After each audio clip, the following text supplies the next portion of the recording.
The storm hit without warning. Jackson Reed hadn't planned to stop in Raven Hollow, hadn't planned on anything except putting more miles between himself and the life he'd walked away from. But when Titan locked up, all 90 pounds of him, four paws planted, growling at nothing but frozen ground, Jackson learned something he already knew from 2 combat tours. The dog was never wrong.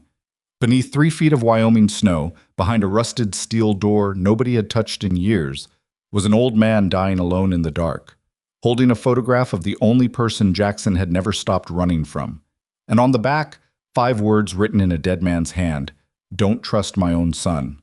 If stories like this reach you, hit subscribe. Drop your city in the comments. I want to know how far this one travels. The F-250 died on Route 14 at 6:47 in the evening, which Jackson knew because he checked his watch twice before accepting it wasn't a fuel line issue he could fix in the dark.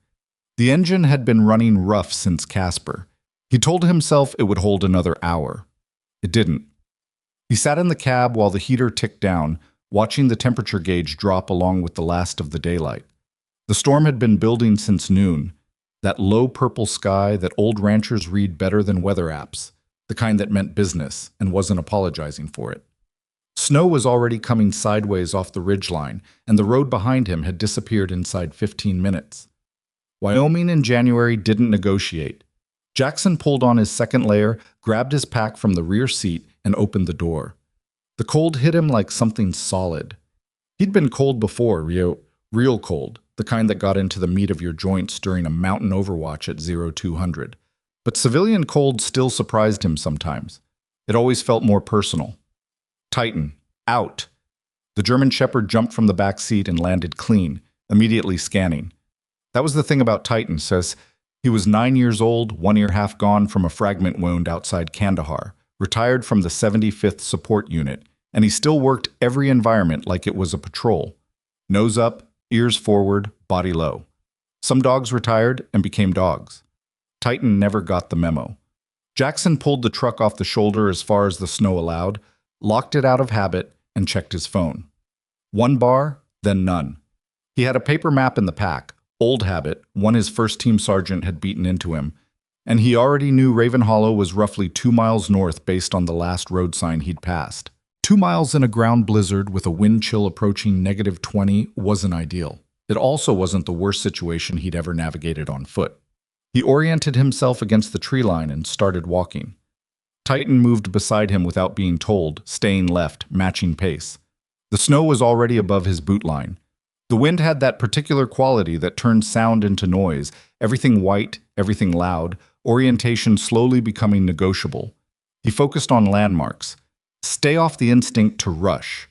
Rushing in weather got people dead. He knew 3 men who'd learned that the hard way, and he'd written letters to their families afterward. They were maybe 40 minutes out from Raven Hollow when Titan stopped. Not slowed. Stopped. Jackson halted immediately. His hand dropped out of habit to where a sidearm would have been, found only the empty space of civilian life, and redirected to Titan's collar. The dog's whole posture had changed. Head forward, that particular stiffness in the shoulder muscles, the tail arrested mid-position. "What have you got?" Not a question, just the prompt. They'd worked together long enough that Jackson trusted the dog's read before he trusted his own eyes, particularly in reduced visibility. Titan pulled left, off the road into what looked like undifferentiated scrubland under the snow. Jackson followed, watching where the dog put his feet, using it as a rough guide to avoid drifts. They pushed through a stand of dead pinon pine, the branches dragging across Jackson's shoulders, and came out into a small clearing beside what had been, decades ago, some kind of mining outbuilding. The structure was mostly collapsed. Only the foundation walls and 1 partial roof section were standing, and even those were buried under snow and ice to the point of being unrecognizable unless you already knew what you were looking for. Titan walked to a specific point in the snow, sniffed in a tight circle, and sat, which was the alert. The formal one, the one trained and reinforced over 3 years of operational use. Titan only sat when he'd found something real. Jackson crouched and started clearing snow with his gloved hands. His headlamp swept across the ground in low mode. Enough to see, not enough to kill his night vision if the batteries gave out. 2 inches down, he hit ice. 4 inches below that, metal. He worked the perimeter. What he found was a steel door, roughly 4 feet by 3, recessed into a concrete pad. No visible handle from the snow side, but the hinge line told him which direction it swung. He cleared the drift from the far edge, found a recessed pull ring seized with rust and ice, and spent 3 minutes working it loose. The door came up hard, resistant, the hinges screaming. The smell that came out was cold earth, old metal, and something else. The unmistakable biological note of a living body in an enclosed space. Human. Jackson's headlamp dropped into the hole. Concrete steps. Maybe 8 of them. A small underground room, maybe 12 by 14, military surplus in its bones. Concrete block walls, a single ventilation pipe that was probably why the man inside was still alive, and shelving along 2 walls stacked with boxes, binders, and equipment that looked like it had been collected over years. And in the far corner, on a military cot, wrapped in every blanket available, was an old man. He was breathing, barely. Jackson went down the steps without thinking about it, Titan following close behind him. He crossed to the cot in 4 steps and put 2 fingers against the side of the old man's neck. Pulse there. Slow, irregular, but present. Skin temperature was dangerously low, but not the worst Jackson had felt. He'd done tactical casualty care on forward operating bases with less equipment than he had in his pack right now. He pulled off his outer gloves, shoved them under the man's neck to protect the airway position, and dug for his emergency blanket. The Mylar went over the existing blankets. He had 2 chemical heat packs, activated both of them, and placed one against the man's core, one between his knees. Then he sat back and actually looked at the space around him. The shelving was methodical. That was the first thing that registered. Not hoarded, organized, military organized. Binders labeled in block print, boxes marked by category. A lantern, dead batteries, sitting on a small field table beside the cot. A water container, maybe a quarter full. MRE wrappers, several, recent enough that the old man had been functional and purposeful here recently. Not just surviving, working. On the field table, next to the lantern, was a photograph. Jackson almost didn't pick it up. He wasn't here to go through someone's belongings. But the headlamp caught the image at an angle, and something in his peripheral vision locked. He knew the face before he consciously processed it. He picked up the photograph. Aaron Whitmore, mid-20s, in uniform. The photo was older. The saturation had shifted, the corners bent. It had been handled a great deal. Behind Aaron in the image was a landscape Jackson recognized as the staging area outside Helmand Province, which meant the photo was from before the deployment that ended things. Aaron was grinning at whoever held the camera, that particular grin he had, slightly uneven, like he was in on a joke nobody else knew yet. Jackson stood there for a moment with the photograph in his hand and did not move. He turned it over. 5 words, in handwriting he didn't recognize, in blue ballpoint, "Don't trust my own son." The old man made a sound behind him. Jackson set the photograph down carefully, exactly where he'd found it, and moved back to the cot. The man's eyes were open. Not all the way. They had that half-masked quality of someone working very hard against hypothermia to stay conscious, but open. He was looking at Jackson, not with confusion, not with the blankness of a man just waking up somewhere strange. He was looking at Jackson with something that took a moment to name. Recognition. "Thomas Whitmore," Jackson said. It wasn't a question. The old man's mouth worked. He tried twice before anything came out. "I know who you are." His voice was stripped down to its base frequency, rough, quiet, but steady underneath. Aaron kept a photograph of his unit. A pause. He was rationing breath. "You were the tall one, next to him." "Jackson Reed," Jackson said, more for his own sake than Thomas's. Hearing himself say it out loud in this room felt strange, anchoring. "He talked about you." Thomas's eyes tracked to the ceiling and back, like he was doing some kind of internal calibration. "Said you were the best point man he'd served with. Said you were too stubborn to die." He was right about one of those. Thomas almost smiled. "Didn't quite make it." "How long have you been down here?" Jackson asked. "Storm came faster than I expected, came to check on the materials. Weather turned." He coughed. Wet, deep. The kind that telegraphed his age and the condition of his lungs. "Couldn't get the door open from inside once the ice set." "How long?" 2 days, maybe 3.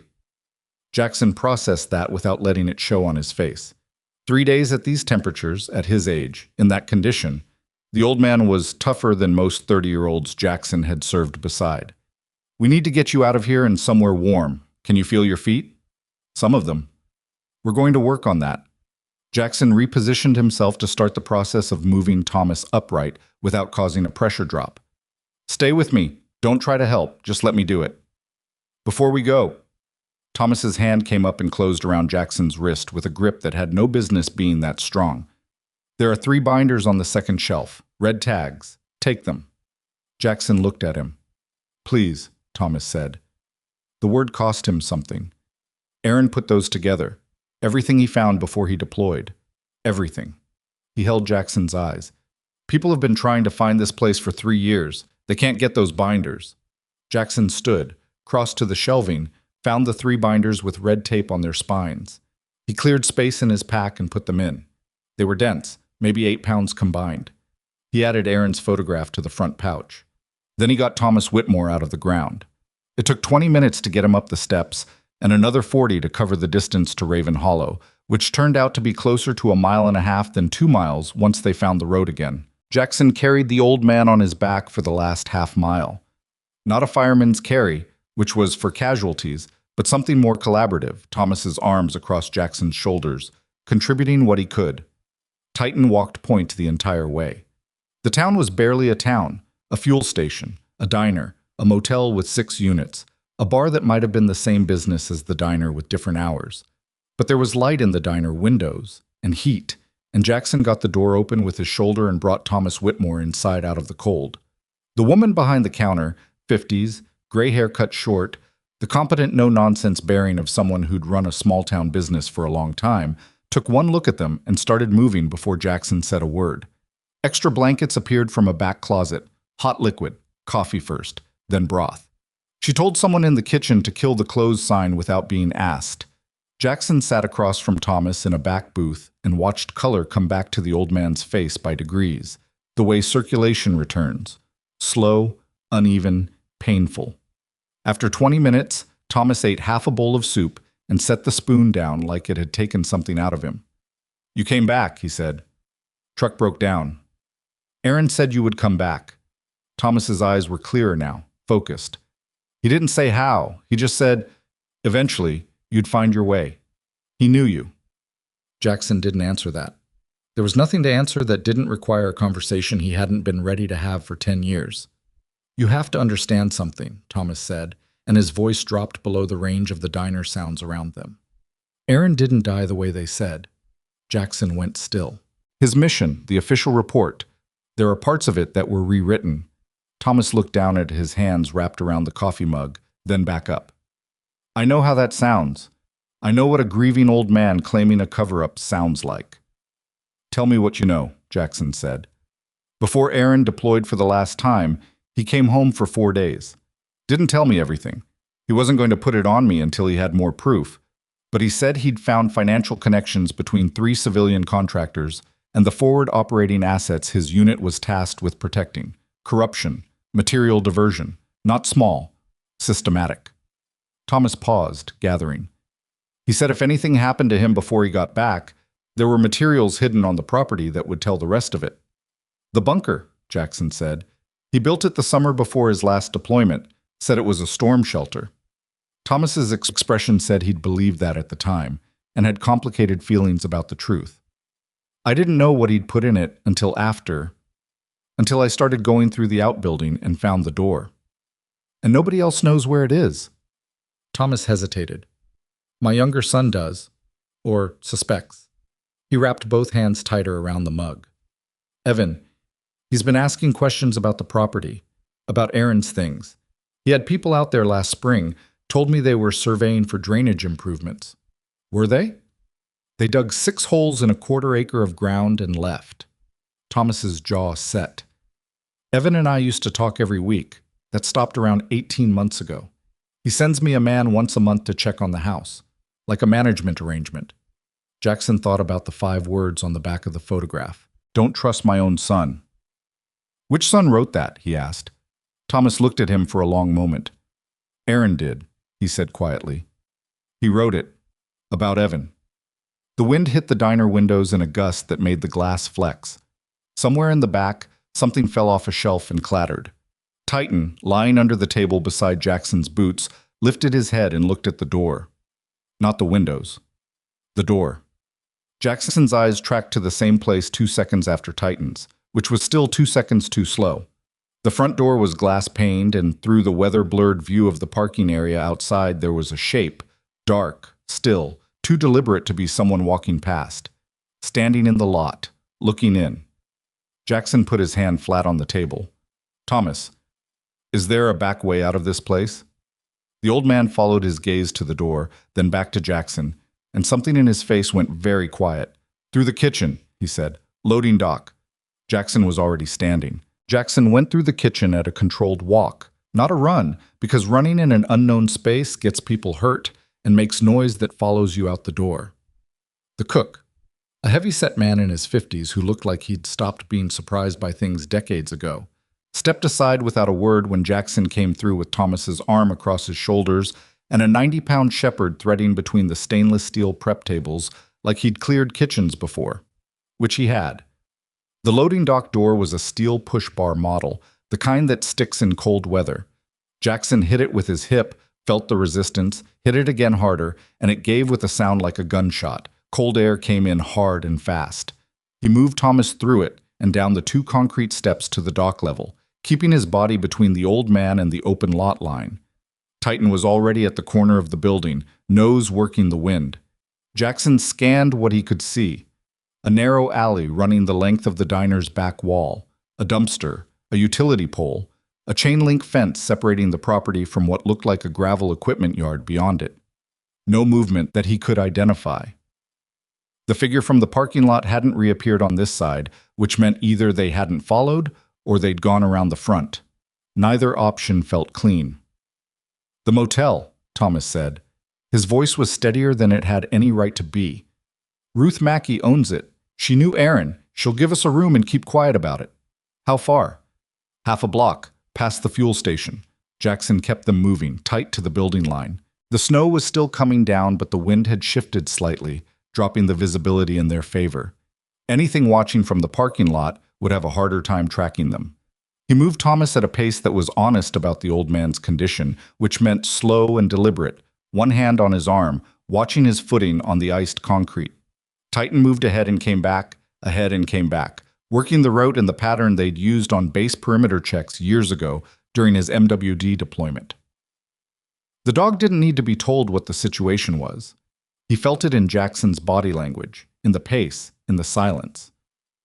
The motel was a single-story L shape, 6 units, a vacancy sign with 2 letters burned out. The office had a light on. Jackson knocked twice, measured, not urgent, and a woman in her mid-60s answered inside of 30 seconds, which suggested she'd already been awake. She looked at Thomas first, then at Jackson, then at Titan, and her expression did something complicated. "Tom," she said. Not a question, not alarm, just acknowledgement, the way people say a name when they've been half expecting it. "We need a room," Jackson said. "Rear-facing if you have it. Cash." She looked at him for a moment with the kind of measured eye that came from running a small-town business alone for a long time. The look that categorized people quickly and accurately. "Unit 6, she said. "End of the row." "I'll bring blankets." The room was what it was. A double bed, a heating unit under the window that rattled when it ran, a bathroom with adequate hot water, a deadbolt that worked. Jackson sat Thomas on the bed and checked his feet properly for the first time. The color wasn't good in the smaller toes of his left foot, but it wasn't black, which meant no hard necrosis. He elevated the feet on a folded blanket and layered 2 more over Thomas before the man could object. Ruth came in with blankets and a thermos of actual hot water, not the hotel room coffee maker variety. She set them down without commentary, looked at Thomas with something that wasn't quite pity and wasn't quite worry but lived in the neighborhood of both, and left. Jackson pulled the chair from the desk, turned it around, and sat. He unzipped his pack and laid the 3 red-tagged binders on the bed beside Thomas. "Tell me about Aaron and the contractors," he said. Thomas looked at the binders for a moment, like a man looking at something he'd lived alongside long enough that it no longer felt like evidence and just felt like grief given physical form. "You know what a material diversion operation looks like?" Thomas asked. "I've seen the aftermath of two. One in Helmand, one in Logar Province." Jackson kept his voice level. "Equipment and supply chains getting bled out. Someone on the logistics side with connections to civilian contracting firms taking a percentage of everything that moved through the phobie. Hard to trace because it was designed to look like attrition." Thomas nodded slowly. Aaron described it almost exactly like that. He said it started small, fuel, medical supplies, comms equipment. Then it scaled. He said the dollar figures he'd found ran into the millions over an 18-month period. Who was running it? 3 names in the first binder. 2 of them are civilian contracting executives. The third is a name you won't recognize, but Aaron said was the linchpin. A logistics coordinator who had clearance access to both the military side and the civilian procurement chain. Thomas's eyes tracked to the binder, but he didn't reach for it. Aaron spent 4 months building the paper trail before his last deployment. He was careful. He knew if he came forward without ironclad documentation, it would be buried and he'd be the one facing questions. Did he bring it to anyone? He tried. He sent an encrypted package to someone in the JAG office he trusted. He told me that much. Thomas shifted his position on the bed, wincing. 3 weeks later, his deployment orders changed. New mission parameters, new team configuration. Aaron noticed it, flagged it to me in a letter. He said it felt like someone had read his mail. Jackson didn't say anything. He'd heard variations of that sequence before, from other people, in other contexts. The pattern was recognizable. After he died, Thomas continued, his voice flattening on those words in the way people flatten them when they've said them too many times. The official report described an IED incident. Vehicle strike during a convoy escort. I read it. I read it many times. He paused. There were details in it that didn't match what Aaron had told me about the convoy route in his last letter home. Wrong road, wrong time of day, wrong unit composition. Discrepancies in an after-action report can happen for a dozen reasons, Jackson said. Because it was true, and Thomas deserved the honest version, not the agreeable one. I know that. The old man met his eyes. I also know my son. He was meticulous. He wrote down route designations and timing because he knew I'd been an NCO and that I read those things. The letter was dated 4 days before the incident. The road he described doesn't match the one in the report. He stopped. That might mean nothing. It might mean everything. I've been sitting with it for a decade. Jackson looked at the binders on the bed. He'd spent 10 years not wanting to know more than he already did about what happened in the weeks before Aaron died. He'd told himself that was respect, not picking at the wound, not making Aaron's death into a story when it was just a loss. He understood now that it had been something else, fear of what the story might turn out to be. What does Evan know? He asked. Thomas was quiet for long enough that the heating unit clicked through a full cycle. Evan was never close with Aaron, not badly, not a disaster. But Aaron was the one who came back from deployment with the medals and the reputation, and Evan was the one who stayed home and ran the equipment and never got acknowledged for it. That kind of distance, it accretes. Thomas chose the word carefully. After Aaron died, Evan came back to the property, said he wanted to help. I believed him. I needed to believe him. When did it change? Gradually. The way these things always do, so you don't see it clearly until you're already 3 years into it. Thomas's jaw worked. He started talking about selling sections of the land, efficiency arguments, tax arguments. I resisted. He brought in people to do assessments I didn't ask for. He started managing my medical appointments, my finances, told me it was because I wasn't keeping up with it. Maybe that was true. I was sick for a period. He stopped. Then one of those assessors, a man named Griggs, let something slip. Said the mineral survey on the North 40 had come back very promising. I hadn't authorized any mineral survey. Jackson leaned forward. What kind of minerals? Griggs didn't elaborate, and Evan shut the conversation down fast. But I'd had enough by then. I started going through what Aaron left in the bunker. That's when I found the binders. That's when I understood that the land and what's under it is connected to what Aaron found, and that whoever Aaron found it on knew about the property before he died. The room was quiet except for the heating unit and the wind against the window. Titan had settled at the foot of the bed, chin on his paws, but his eyes hadn't closed. So whoever Aaron was building a case against, Jackson said, they've known about this property for a decade. They've been moving on it through Evan. Or Evan went to them. I don't know which. I don't want to believe my son walked into this knowingly. Thomas's voice didn't break, but it thinned. What I believe is that someone found out about Aaron's evidence, and they've been maneuvering toward this property ever since. The bunker is the last piece they haven't found. Jackson sat back and thought about the figure in the parking lot. He thought about how that person had been standing still, in a blizzard, watching through a diner window. Not opportunistic surveillance, not local curiosity. That was a watch position. Someone holding a location, reporting back, waiting for direction. How'd you end up in the bunker in the middle of a blizzard? He said. Honest answer. Thomas met his eyes. Something shifted in them. I was followed, he said. 2 days ago. A truck, dark blue, no plates visible, came up the access road to the property while I was outside. I didn't wait to see who it was. I went to the bunker because it was the closest place to secure the materials. He paused. I went in, and the storm came faster than I expected. The truck didn't leave. I could hear it out there that first night. By morning, the door was iced shut. Someone had locked him in. Maybe not intentionally, maybe just by parking and waiting long enough that the temperature did the work for them. But the result was the same. Jackson picked up the first binder and opened it. Aaron Whitmore had been, among his other qualities, an exceptionally organized man. Jackson had seen that in the field. The way Aaron kept his gear, his logs, his ammunition counts. It had been so reliable it became a unit joke. Ask Whitmore, he'll know. The binder reflected the same mind. Tabbed sections. Dates in chronological order. Documents that were clearly photographed rather than originals, which meant Aaron had been careful about not removing source materials. Typed summaries at the front of each section with handwritten annotations in the margins in his familiar block print. The annotations were the useful part.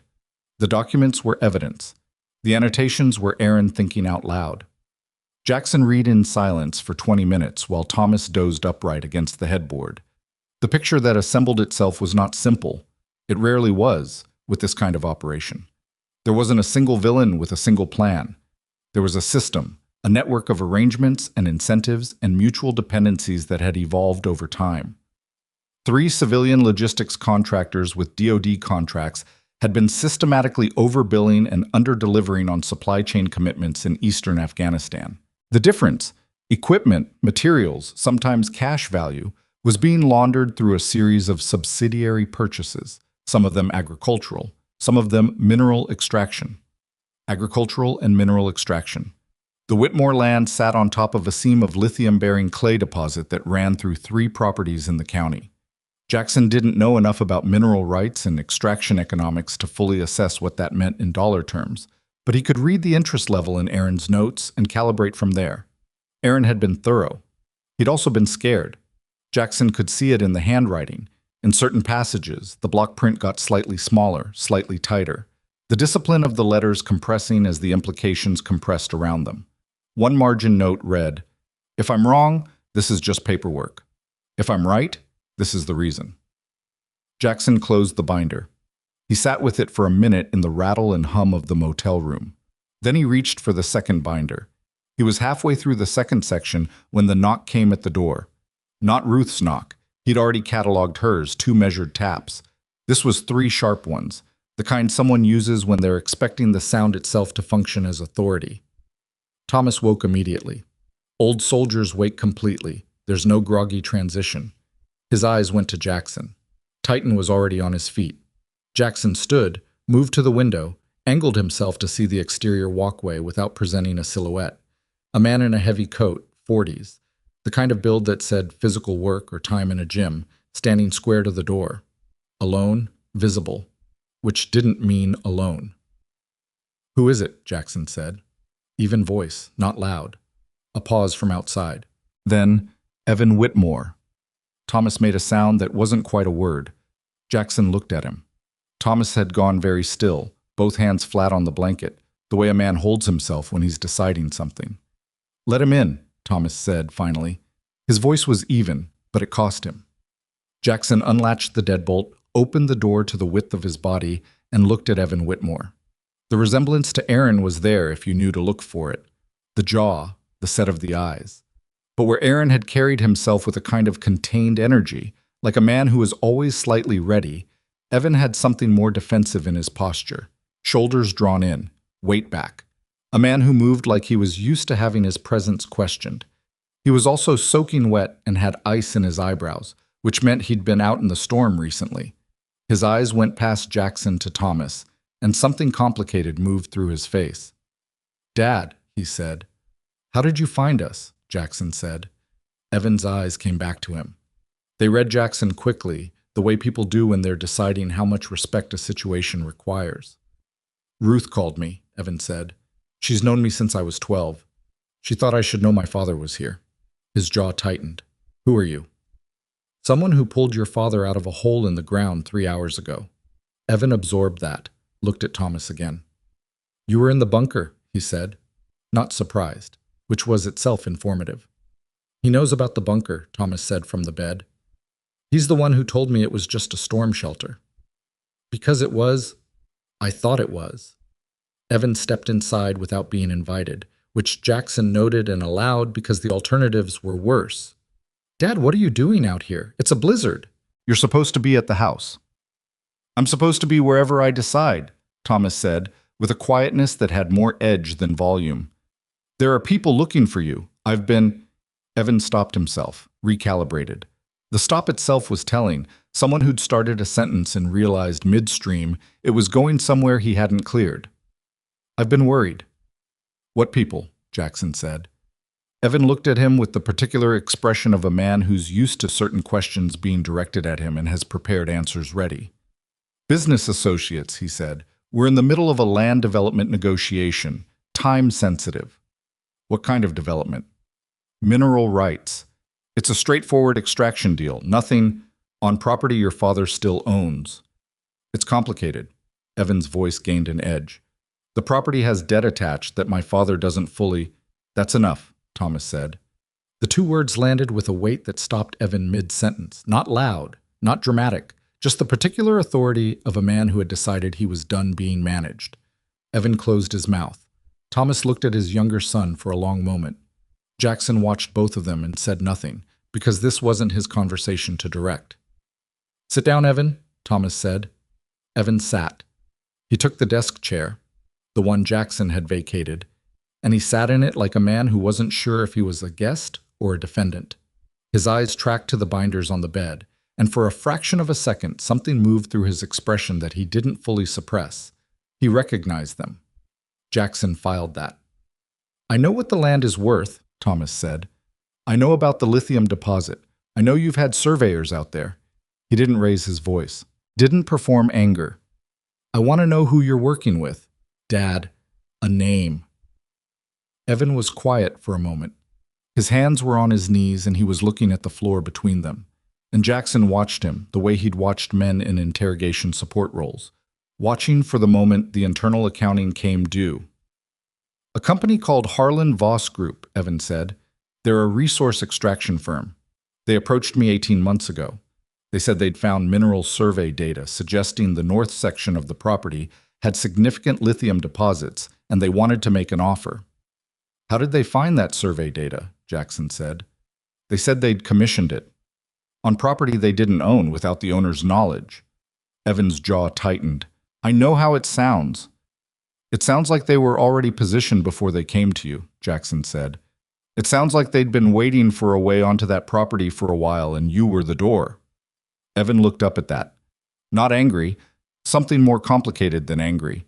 The look of a man who's heard something that aligns too precisely with a fear he'd been carrying. "The deal they offered was good," Evan said. It came out quieter than his other sentences. "Dad's medical bills were mounting. The farm equipment was failing. The numbers didn't work. I thought this was the way to fix it." "And what did Harlan Voss want in return?" Jackson said. "Control of the North 40 for extraction purposes. A 20-year mineral rights lease with renewal options." Evan paused. "And they wanted me to make sure Dad wasn't going to complicate things.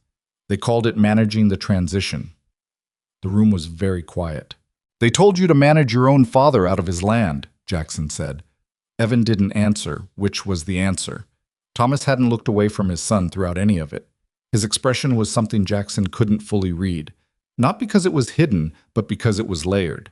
Grief and anger, and something that, underneath both of those, looked like a father still looking at his child and not at the things his child had done. Evan. Thomas's voice had changed. Not harder, more careful, like someone stepping onto ground they weren't sure would hold. Before Aaron died, did anyone contact you? Anyone asking about the property? About Aaron? About what he might have left here? Evan looked up at his father. You knew what was in the bunker, Thomas said. Not accusing, asking. Not what, Evan said. I knew there was something. Aaron told me, right before his last deployment. He said if anything ever happened to him, there was something on the property I shouldn't let anyone take. His voice had shifted to a register Jackson hadn't heard from him yet. Less managed. He didn't tell me what. He said, trust Dad and don't let anyone push you off the land. The silence after that lasted long enough to become its own kind of sound. But you did, Thomas said. I know. Evan's voice was barely carrying now. I convinced myself I was solving the financial problems, that it was practical, that Aaron would have understood. He stopped. I didn't want to look too hard at who they were. I think I knew, somewhere, that if I looked too hard, I'd have to stop. Jackson stood up, moved to the window, checked the exterior. Nothing he could identify. The storm was still working, still providing cover in both directions. His mind was running the operational picture. Harlan Voss Group had been positioned on this property for at least 18 months, maybe longer, likely dating back to when Aaron first started building his case. They'd found Evan as a vector. They'd had someone watching Thomas. They'd been in that parking lot tonight, which meant they knew Thomas had surfaced and was no longer isolated in the bunker. They also didn't know what Jackson had in his pack. Not yet. Does Harlan Voss have any idea what's in those binders? Jackson said, turning back to the room. Evan shook his head. I don't think so. I don't think they know specifically what Aaron compiled. They know he was collecting evidence. They've known that for years. And that's why they want the property, not just for the lithium. Evan stared at him. What do you mean? Aaron built that bunker to protect those materials. He built it on land he knew his family controlled, land where he could trust access. Harlan Voss wants the lithium, yes, but they also want to tear that property apart looking for whatever Aaron left behind. Jackson looked at Thomas. If they'd gotten a 20-year lease and free access to the North 40, they'd have found the bunker inside of a year. Thomas let out a slow breath. Then it's fortunate, the old man said, that a dog found it first. Evan had been watching this exchange with the expression of a man watching ground he thought was solid, reveal itself to be something else entirely. He looked at the binders, looked at Thomas, looked at Jackson with a reassessment happening visibly behind his eyes. Who are you? He said. Not aggressive, genuinely asking. I served with Aaron, Jackson said. That's enough for now. He talked about you. Evan's voice was strange. He had one photograph he kept, his unit, before a deployment. He'd take it out sometimes. He said one of those men would be someone he could count on if things went bad. He paused. I always thought he meant while he was alive. Jackson didn't respond to that. He moved back to the binders, pulled the third one, and opened it to the last section. The most recent materials, the ones Aaron had organized closest to his deployment date. What he found there made him stop. Not stop reading. Stop breathing, briefly, then bring it back under control and read the section again. It was a list of names, 7 of them, with dates, positions, and what Aaron had labeled, in that careful block print, points of contact with the diversion network. Jackson knew one of the names on that list. Not from Aaron's world, from his own. A logistics officer he'd interfaced with during his second deployment, a man named Corbin, who'd been reassigned stateside under circumstances that had seemed routine at the time. Jackson had thought about him once or twice afterward, then not at all. He was background, like most of the people you encountered in a theater of operations, present, functional, then gone. Corbin was on Aaron's list, dated 6 months before Aaron's final deployment. The annotation beside his name read, Primary Channel. Knows about everything. Has military cover. Jackson read that annotation 3 times. Then he closed the binder, set it on the bed, and looked at the wall for a moment while he organized what he now understood. Aaron hadn't just found a contractor fraud operation. He'd found something that was still running. Had to be. Harlan Voss was still active, still maneuvering, still putting people in parking lots in Wyoming blizzards a decade after Aaron Whitmore's convoy hit a road it wasn't supposed to be on, which meant the network Aaron had documented was still intact, which meant the 7 names on that list were still protected. Until now. Outside the window, through the layered howl of the storm, Jackson heard a vehicle. Not passing through, slowing, stopping. Titan stood up. 2 vehicles. Jackson caught the second set of headlights a beat after the first, both coming in from the north end of the lot, moving without urgency, which was more concerning than speed. Speed meant reaction. This was deliberate. "Kill the light," he said. Evan reached the lamp switch first. The room dropped to the gray ambient of storm-filtered streetlight coming through the curtain gap. Jackson was already moving. He went to the window and angled himself against the frame, body behind the wall, one eye past the curtain edge. The first vehicle had stopped at the motel office. The second had pulled around to the lot side, positioning across the row of unit doors, blocking the exit. "That's a Harlan Voss truck," Evan said from behind him. His voice had a particular quality. Not panic, something closer to a man watching a thing he'd caused arrive at its conclusion. "The black one. They use them for site visits." "How many people do they usually send for a site visit?" A pause. 2. Sometimes 3. "Do they know which unit we're in?" "Ruth?" Evan stopped. "Ruth called me. She wouldn't have called them. She might not have had a choice." Jackson didn't say it as an accusation. He said it the way you account for variables, without emotion, because emotion didn't change the math. He turned from the window. Thomas was sitting upright on the bed, both hands on his knees, watching Jackson with the calm attention of a man who'd learned in some earlier part of his life how to be useful in bad situations by staying out of the way of the people handling them. Evan was standing in the middle of the room, looking like a man in the first moments of understanding that the thing he'd been helping build had dimensions he hadn't accounted for. "They sent people in a blizzard," Evan said, more to himself than anyone else. "They sent people in this."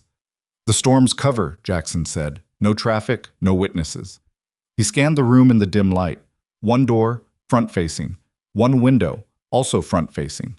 The bathroom had a small frosted window above the tub. Exterior wall. He'd noted it when they came in. He crossed to the bathroom, climbed into the tub, and checked the window. Painted shut, not latched. A fixed-blade knife from his pack took 30 seconds to score the paint seal. The window swung outward onto a 4-foot drop to the narrow service strip between the unit block and the chain-link fence. Manageable. He came back out. "Thomas, can you go through a window?" "I can do what needs doing," Thomas said. "That's not what I asked." "Yes," Thomas said.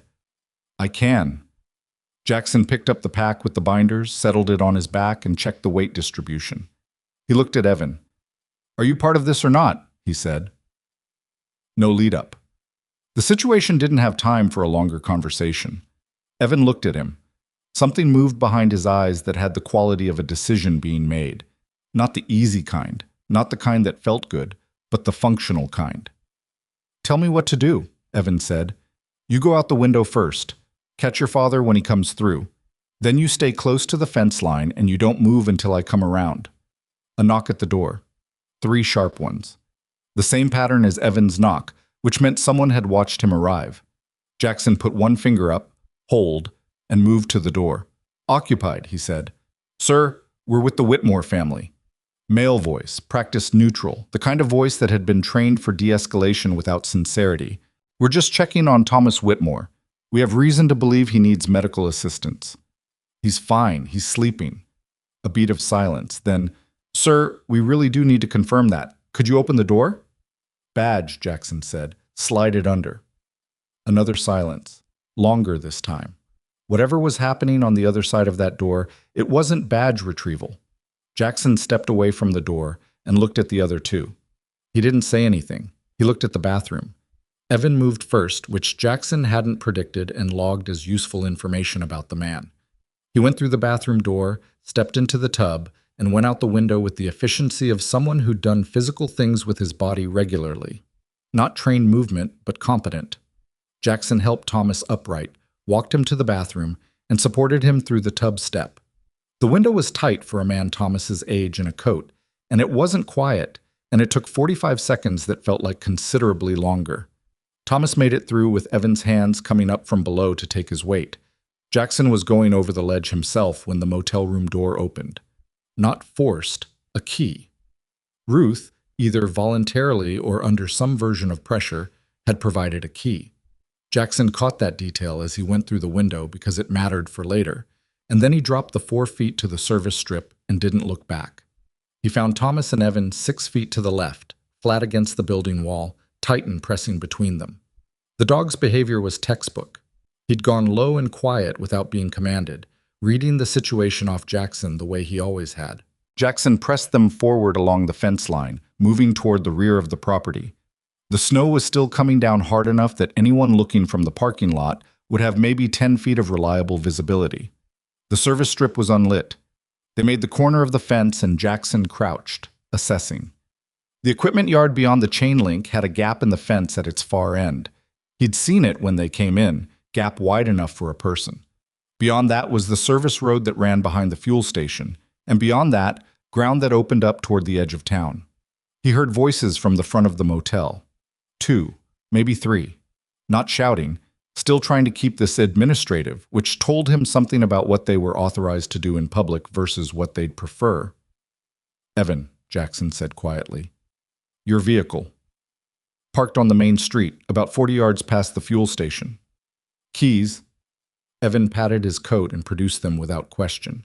Jackson looked at Thomas. The old man was breathing hard from the exertion, but his eyes were clear and tracking. "I'm all right," Thomas said, before Jackson could ask. They moved through this fence gap, across the equipment yard, Titan navigating the drifts with that particular shepherd efficiency, and out the back onto the service road. 40 yards in the storm. The fuel station's back lot lights were on, throwing just enough visibility that they were briefly exposed. Jackson moved them through it fast. Evan's vehicle was a 10-year-old Silverado, American plate, nothing distinctive. He got Thomas in the back with Titan, took the passenger seat, and looked at Jackson. "You're driving," Jackson said. "I need both hands for other things." "Other things." "Drive.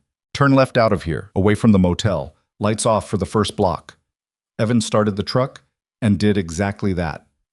The Silverado pulled out onto Raven Hollow's main street in the dark and moved north. Nobody followed in the first 30 seconds. Maybe they'd check the room first. Maybe they'd go back to their vehicles. Maybe they had someone on the north road already.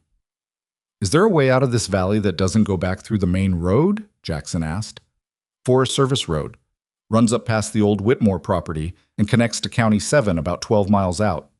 Evan glanced at the rear-view mirror. "It'll be rough in this weather." "Can the truck handle it?" "Probably." "Probably," Jackson said. "It's that or sit here until the storm clears and they find us in the morning."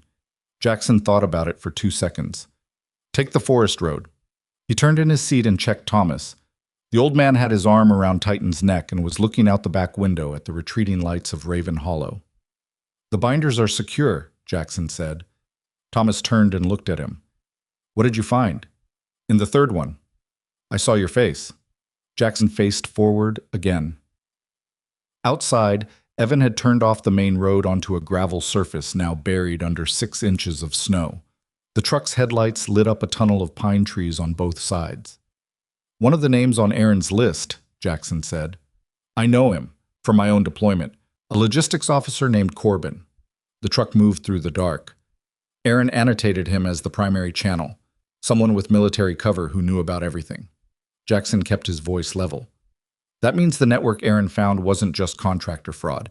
It had active military participation. It was protected from inside."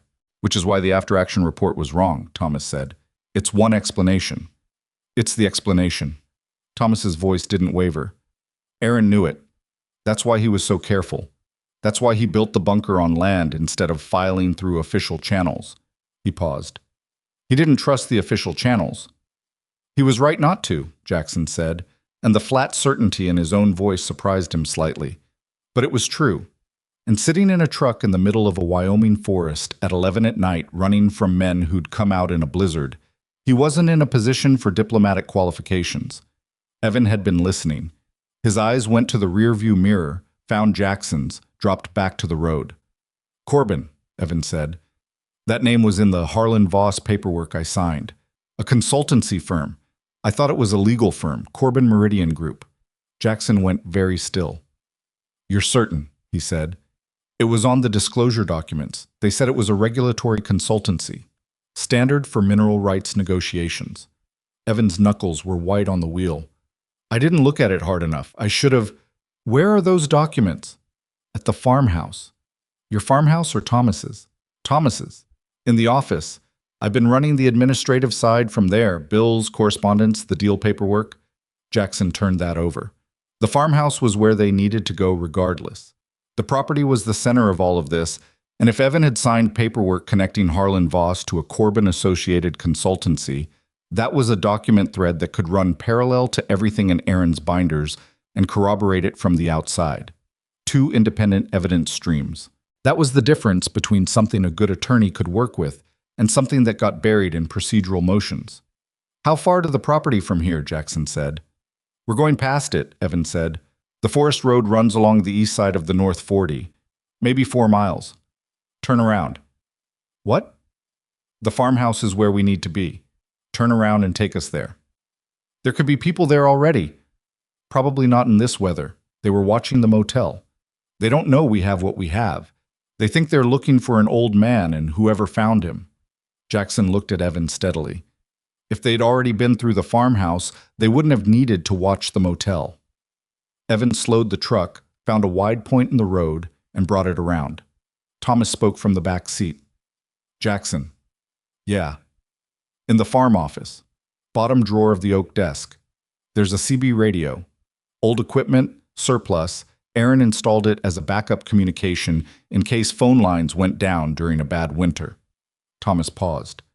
"The frequency is written on the back of the unit. Channel 19, and then the secondary he modified. He told me once that if anything ever went wrong, anyone listening on that secondary channel would hear it." "Who's on the secondary channel?" "He never told me. He just said someone he trusted." Jackson filed that. It might be nothing. A dead channel. An old arrangement that had lapsed over a decade. Or it might be the exact thing Aaron had prepared for exactly this contingency. Aaron had been meticulous. The farmhouse came up on the left after 3 miles of forest road, down a side track marked with a mailbox that was buried to its crossbar in snow. Evan brought the truck in slow with the headlights off the last 100 yards, using only the ambient light. The house was dark. No vehicles on the property that Jackson could see. He had them wait in the truck while he and Titan did a perimeter. 15 minutes, full loop, checking for tracks in the snow that were newer than the storm's accumulation, checking sight lines, checking the outbuildings. The only tracks he found were older, days old, drifted over. Whoever had been watching Thomas had been watching him away from the property, not on it. He signaled clear and brought the others in through the back door. The farmhouse interior was cold. Heating had been running on minimal, but intact. The kind of house that had accumulated 100 years of small additions and corrections. Nothing quite level, nothing quite matching, but solid in its bones. Jackson didn't turn on main lights. Evan found a battery lantern in a kitchen drawer, and that was sufficient. The farm office was at the back of the house, a converted mudroom with a proper desk and filing cabinet that Thomas had clearly used as a working space for decades. Evan went to the filing cabinet immediately and started pulling folders. Jackson found the CB radio on the shelf above the desk. Older unit, Cobra 29, modified with a secondary channel selector that had been added by someone who knew what they were doing. The channel frequency was written in black marker on the unit's back panel in Aaron's block print. Jackson looked at it for a moment. 10 years. Whatever Aaron had arranged, whatever listening post or contact he'd set up, 10 years was a long time. He turned the unit on anyway. The power indicator came up green, which meant the backup battery was still holding charge. He dialed to the primary channel first, static and the occasional distant transmission, truckers on 19 moving through the county. Then he switched to the secondary, static, white noise with the grain of a working receiver. He keyed the handset. This is Jackson Reed. I served with Aaron Whitmore. I have his materials, and I need to talk to whoever's listening. He released the key. Waited. Static. He tried again. Same message, same wait. Evan set a manila folder on the desk beside him. The Harlan Voss documents. Jackson set the handset down and opened the folder. The disclosure paperwork was standard legal format, boilerplate property rights language with the key specifics in the addenda. He found the consultancy reference in Addendum 3, regulatory compliance oversight provided by Corbin Meridian Group, LLC, registered Nevada, Principal R. Corbin. R. Corbin. The first name in Aaron's notes was Robert. Robert Corbin, logistics officer, reassigned stateside from Bagram in 2015 under administrative orders. He was looking at the paper when the radio crackled. Not static, a transmission. A voice, male, middle-aged, careful in its cadence. Who gave you this frequency? Jackson picked up the handset. Aaron did. He left it in the bunker. A pause. Longer than signal delay, the kind of pause that meant assessment. Aaron's been gone 10 years, the voice said. I know. I was there when he wasn't. Another pause. Then, what do you have? 3 binders of documented evidence connecting a military logistics officer named Robert Corbin to a contractor fraud network operating out of eastern Afghanistan. Material diversion, financial laundering through agricultural and mineral extraction purchases, including a property in Fremont County, Wyoming. Jackson kept it precise and fast. I also have current documents connecting Corbin to a company called Harlan Voss Group that has been actively maneuvering on that same property for the past 18 months. The silence on the other end lasted long enough that Jackson checked the power indicator to make sure the connection was still live. It was. Where are you right now? The voice said. The Whitmore property. Thomas Whitmore is with you? He is. Is he all right? Jackson looked at Thomas, who was sitting at the desk chair with Evan standing beside him, both of them watching the radio. He's functional, Jackson said. A breath from the other end. My name is Darren Okafor. I was Aaron's JAG contact, the encrypted package he sent me 10 years ago. I received it. I've been sitting on it because without the source materials, it wasn't enough to move on. The people on that list have reach. A pause. I've been waiting on that secondary channel on and off for 10 years. Not every day, but enough. Jackson looked at the radio. Aaron told you someone would come, he said. He said it would be someone from his unit, someone he trusted. Okafor's voice had something in it now that hadn't been there at the start of the transmission. He said if they didn't come in the first year, wait. He said this particular person would need time. Jackson didn't say anything to that. I need you to hold your position, Okafor said. Don't move the materials. I have federal contacts. This crosses jurisdiction lines in ways that require specific channels. I can have people to you within 6 hours. There are Harlan Voss people in Raven Hollow right now. How many? I made 3. Could be more. Are they armed? I didn't see weapons. Doesn't mean much. All right. Okafor's voice sharpened with the quality of someone shifting from waiting mode to operational mode. 6 hours. Keep your position. Don't transmit on this frequency again unless there's immediate danger. Understood. Read. A pause. Aaron told me one other thing. He said the man from his unit, when he finally came, he'd be coming because he felt like he owed a debt. Another pause. He wanted me to tell whoever it was that the debt was clear, that it was clear before it was ever owed. Jackson set the handset down. He sat with that for a moment, in the cold back room of Thomas Whitmore's farmhouse, with the lantern light cutting across a desk covered in a decade's worth of someone else's grief and preparation. Thomas was looking at him. The old man had heard every word. Jackson didn't trust his voice right at that moment, so he didn't use it. He picked up the Harlan Voss folder and began reading it in full, because that was what the next 6 hours required, and because staying useful was the only honest response he knew to the thing Okafor had just said. Evan sat down on the floor with his back against the filing cabinet, knees up, and stared at the middle distance. His face had the quality of someone doing a long and uncomfortable audit of the past 18 months and not liking the results. He hadn't said anything since the radio transmission. After a while, he said, I didn't know about Aaron. About what they did to him. Nobody responded immediately. I need you to know that, Evan said. Not to Jackson. To Thomas. Thomas looked at his son. The lantern made deep shadows of the lines on the old man's face. He'd been weathering this particular storm longer than the one outside, and it showed. I know, Thomas said. That's not… Evan stopped. That's not enough. For me. No, Thomas said. It's not. He paused. But it's where we are. Outside, the storm had begun to change. Not ending, but shifting. The pitch of the wind dropping by degrees, the snow falling straighter. In another few hours it would break and the roads would start clearing and the world would resume its normal operations, which would include, somewhere, 3 men in a dark motel room in Raven Hollow, realizing they'd lost track of the people they came for. Jackson read through the Harlan Voss paperwork once, and then read it again, making mental notations of the specific language in the addenda, the places where Evan had signed and the places where Harlan Voss had committed to things they had no intention of honoring, and the particular legal constructions designed to make Thomas Whitmore's ownership of his own land contingent on compliance timelines that had been engineered to default.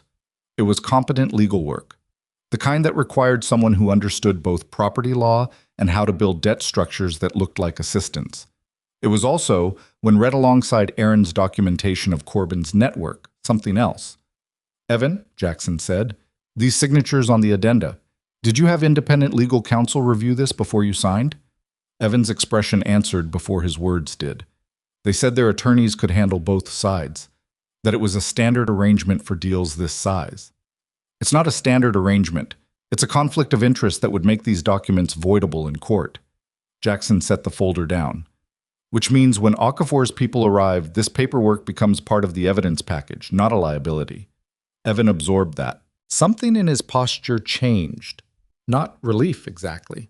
Something more like the first breath after a long submersion. I made it easy for them, he said. You made mistakes, Jackson said. That's different. Harlan Voss built their approach around people making understandable mistakes under financial pressure. That's the design of it. He wasn't trying to make Evan feel better. He was trying to be accurate. Your brother found the design. He documented it because he knew it would eventually reach his family. Evan put his head back against the filing cabinet and looked at the ceiling. He was always 3 steps ahead, Evan said. There was something complicated in how he said it. Old resentment and old grief wound together into something that wasn't quite either anymore. Even dead. Titan moved from his position by the door and walked across the room and sat down next to Evan. The dog had no training for emotional support. His training was for patrol, detection, and apprehension, but he'd spent years reading human body language for operational cues, and something in Evan Whitmore's body language apparently registered as a thing that required proximity. Evan looked at the dog for a moment. Then he put one hand on Titan's back. Nobody said anything. The radio stayed silent, which was what it was supposed to do. The lantern burned. Thomas had closed his eyes, not sleeping, Jackson could tell from his breathing, but resting, which was what the man needed and what the situation finally permitted. Outside, the wind dropped another register. In 4.5 hours, a blue government plate SUV and 2 support vehicles would come up the forest road to the Whitmore property, and Darren Okafor would step out of the lead vehicle in a heavy coat with a badge. Jackson hadn't seen the category of before and would shake Jackson's hand without saying anything elaborate, the way people do when the moment has too much weight for words to handle cleanly. But that was in 4.5 hours.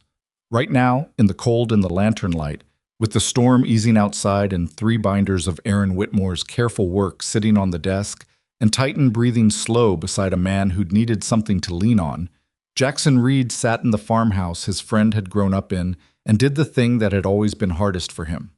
He stayed. Okafor was shorter than his voice suggested. That was the first thing Jackson noticed when the man stepped out of the lead vehicle at 5:47 in the morning. Compact, precise in his movements, wearing a coat that was too light for the weather and not seeming to care about it. He had the bearing of someone who'd spent years in rooms where the stakes were high and had learned to keep his energy close. He looked at Jackson the way people look at something they've been waiting on for a long time. Not with warmth, exactly, with recognition. "You look like a man who hasn't slept," Okafor said. "I'm fine." "I know you're fine. I'm noting it." He extended his hand and Jackson shook it, and that was the greeting. Okafor turned immediately to the two vehicles behind him. I've got a 4-person evidence team and 2 marshals. The marshals are here for Thomas and for the materials. They're not here to complicate anything. Understood? Understood. Good. Okafor moved toward the farmhouse. Walk me through what you found and in what order. Don't editorialize, just sequence. Jackson walked him through it in the kitchen over the next 40 minutes while the evidence team worked the office, and Evan sat at the kitchen table answering questions from a woman with a legal pad who had the patient, remorseless quality of someone who asked questions professionally. Thomas was in the front room with one of the marshals, warmer now, a proper medical check completed, eating actual food that the second support vehicle had apparently been carrying. Okafor listened to Jackson without interrupting. He took no notes. He asked 3 questions, all of them precise, all of them aimed at the gaps where Jackson's account moved between what he'd observed directly and what he'd inferred. The figure in the parking lot at the diner, Okafor said. You didn't make contact. No. Description. Dark coat, male build, average height, storm conditions. I had maybe 4 seconds of useful visual through blurred glass. The vehicles at the motel. Black Chevy Tahoe, late model. A second vehicle I didn't get a clear look at. Same color range. Both had that particular window tint that reads as a fleet purchase. Did anyone from Harlan Voss make verbal contact with you directly? Through the door. One man, scripted, claiming medical welfare concern. Okafor nodded. He was quiet for a moment, looking at the surface of the kitchen table. Jackson had the sense he was running some internal calculation that required a specific kind of silence to complete. The 3 men from the motel, Okafor said. We picked them up at the county line at 4 this morning. They were cooperative in the way people are cooperative when they know they've been outmaneuvered but haven't been told how badly yet. He looked up. One of them had a phone with 12 calls to a Harlan Voss operations number in the last 6 hours. That's already in the system. Jackson absorbed that. Corbin? Robert Corbin is currently in Reno, Nevada. He was served with a federal preservation order at his home address at 0400 this morning. His attorneys were notified. Okafor's expression didn't change. He's not going anywhere. The accounts connected to Corbin Meridian Group have been flagged. We move fast when we have a reason to move fast. You had the package Aaron sent you for 10 years. I had documentation without source materials. Aaron's package established the structure, the relationships, the financial flows, the names, but in federal evidentiary terms, an encrypted dossier from a deceased service member with no chain of custody and no corroborating physical materials gets contested into the ground by attorneys who charge $400 an hour. Okafor said it without apology or defensiveness, just the way things were. What you brought out of that bunker is the difference between a case and a conviction. Aaron knew that, Jackson said. Aaron knew exactly that. He built his package to survive without the source materials if it had to, but he designed the source materials to close it. Okafor leaned back in his chair. He thought carefully about things, more carefully than most people I've worked with who have law degrees. He was thorough, Jackson said. It was the thing about him. Okafor looked at him for a moment. You blamed yourself for his death. Not a question. Jackson didn't answer right away. There were other people in the kitchen, and the answer was going to exist in the room afterward, which meant he gave it the moment it deserved before it existed. Yes, he said. The convoy route discrepancy in the after-action report, Okafor said. I reviewed the original mission logs 2 years ago through a source inside the JAG archive. Aaron's route designation in his last letter was correct. The report was amended. He let that sit. Someone with access to the reporting chain changed the documentation after the fact. Not dramatically, just enough to obscure the sequence of events. We know the name of the officer who submitted the amendment. Jackson went very still. It's on the list in the 3rd binder, Okafor said. Second name from the bottom. The annotation says reporting chain.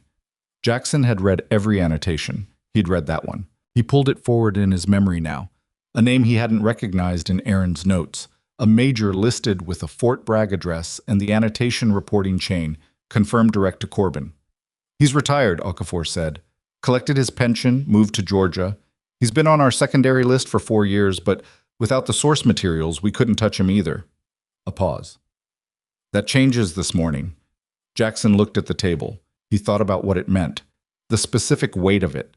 Not that Aaron's death had been something other than an accident, because he'd been circling that possibility since Thomas first said the words in the bunker. He'd had hours to prepare for it to be confirmed. What he hadn't prepared for was how it landed when it was. It landed differently than he'd expected. Not like a door opening, like a door he'd been leaning against for 10 years finally coming off its hinges, and the sudden absence of that resistance almost being its own kind of loss. The accident wasn't an accident, Jackson said.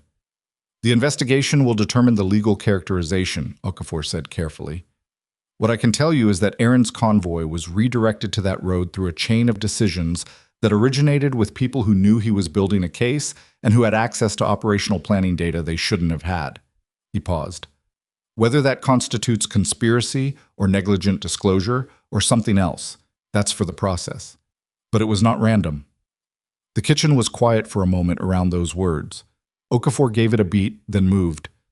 What I need from you now is a formal witness statement. Not a debrief. You're a civilian. A statement. Your account of discovery, transport, and what Thomas disclosed. It'll take maybe 2 hours. After that, you're free. Free, Jackson said.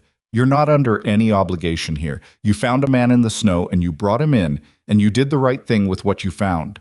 Okafor's voice was even. Nobody's drafting you.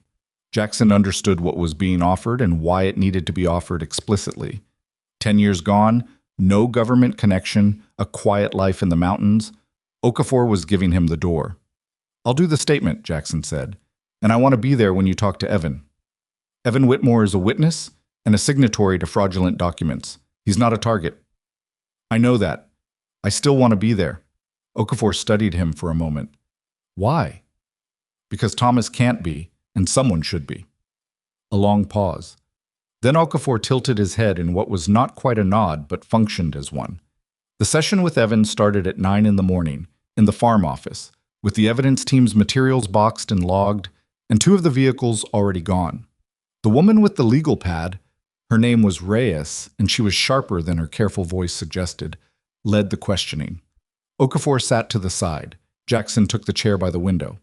Evan had had a few hours and he'd used them. He'd washed his face, changed into a dry shirt from a bag in his truck, drunk a significant amount of coffee. He came into the office and sat down across from Reyes with the posture of a man who'd made a decision about how he was going to handle this and was committed to it. I want to be clear about something before we start, Evan said. I'm not going to minimize what I did. I'm not going to say I didn't understand what I was signing. I understood enough, and I chose not to understand the rest. He looked at Reyes. That's what you're going to find in the documentation, and I'd rather say it first. Reyes made a note. Noted. Let's start from your first contact with Harlan Voss. It took 90 minutes. Evan was precise and non-defensive throughout, which Jackson suspected was harder than it looked. The story that assembled itself was recognizable in its structure. A man under genuine financial pressure, approached by people who had prepared specifically for someone under that exact kind of pressure, offered a version of events that answered all his immediate practical problems and asked only that he not look too carefully at the details.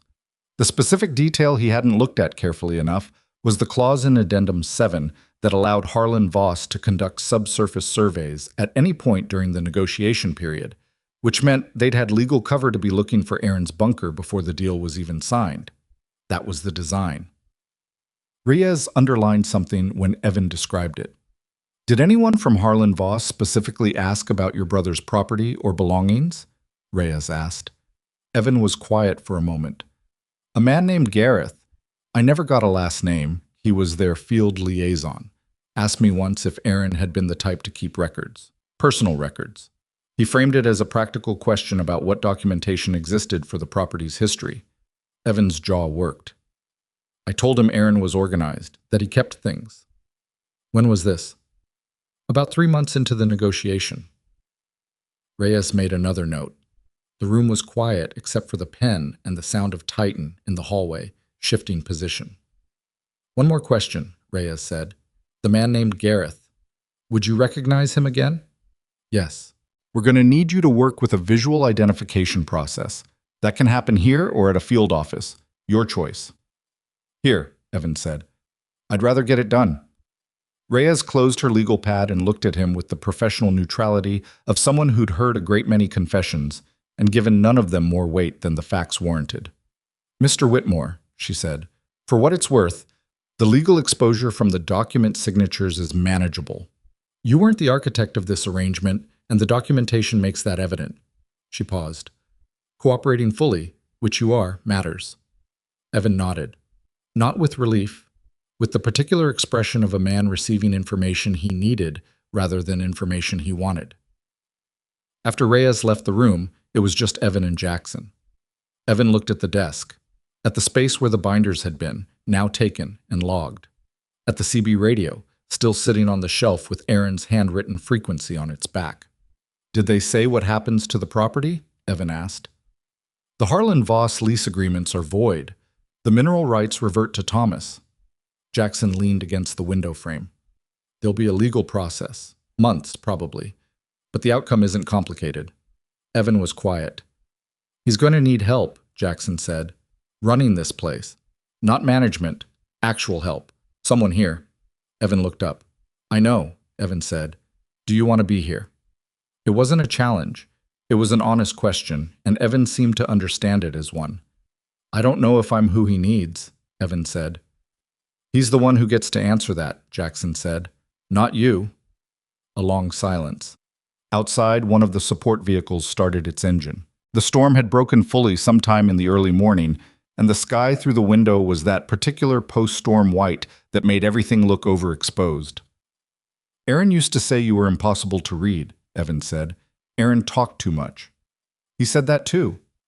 Something moved in Evan's face, brief, complicated, the particular expression of grief that ambushes you in the middle of ordinary sentences. "He said you were the most competent person he'd ever served with, and you had no idea what to do with a compliment." Jackson didn't say anything. "He liked that about you," Evan said. "He said it meant you were honest." The conversation with Thomas came last, and it wasn't a debrief. Okafor had what he needed from Thomas the night before, and the formal statement had been completed by mid-morning. What remained was the thing that didn't have a procedural category.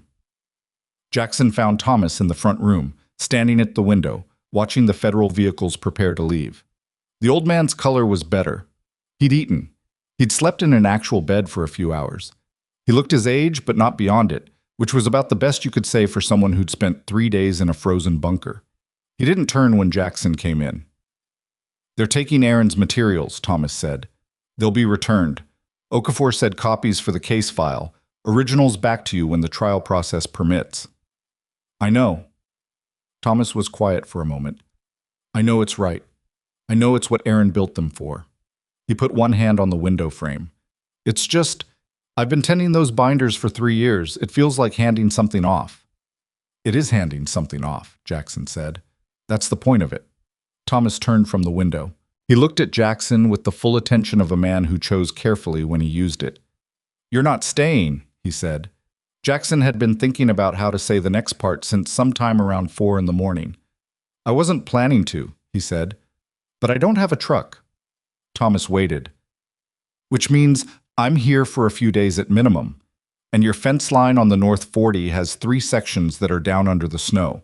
I saw them on the perimeter walk. And the generator shed door is hanging off one hinge." Jackson looked at the old man. "I can work for room and board." Thomas's expression shifted. Not surprised. The expression was something closer to a man watching an expected thing finally arrive. "Evan's staying," Thomas said. "I know. That's between you two. That's not what I'm offering." "What are you offering?" Jackson thought about how to say it accurately. "Time," he said. "For whatever that's worth." Thomas looked at him for a long moment.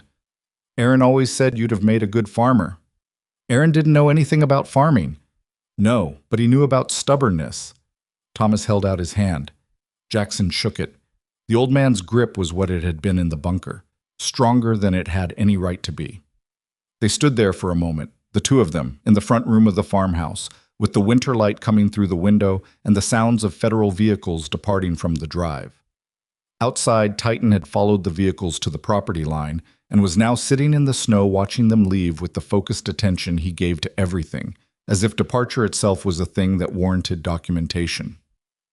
The afternoon was quiet work. Jackson found tools in the equipment shed and addressed the generator door while Evan cleared the front walk and Thomas made phone calls from the kitchen, to his doctor, to his attorney, to one or two people in Raven Hollow who'd apparently been worrying. The conversations were brief and factual. Thomas was not a man who elaborated unnecessarily. Around 3 in the afternoon, Evan came in from outside, stamped the snow off his boots in the entryway, and stood in the kitchen doorway looking at his father at the kitchen table. Thomas looked up. A silence between them that had the quality of a long conversation compressed into the space of 4 seconds. "I'm going to drive into town and get groceries," Evan said. "Is there anything specific you need?" Thomas considered it. "Coffee.